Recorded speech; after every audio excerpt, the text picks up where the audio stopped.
Hello everyone, welcome back to our channel, and for today's video, I am gonna show you how to cook a very delicious dish that you'll surely love. And this recipe is called pepper steak.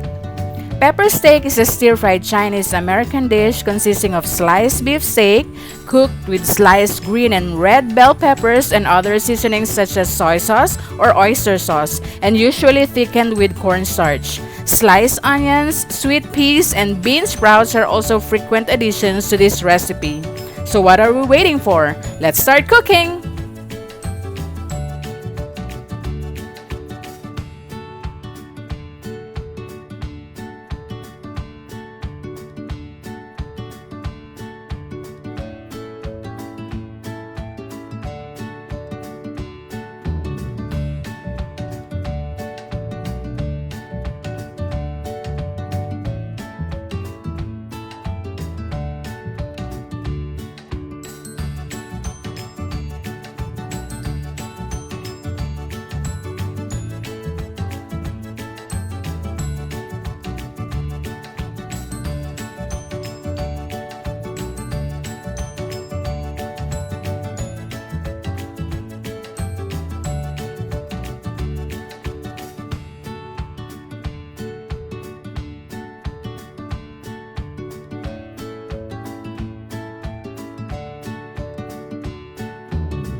I hope you enjoy my recipe for today, and if you are new to my channel, please subscribe and click the notification bell button to get notified for my upcoming recipes. Thank you!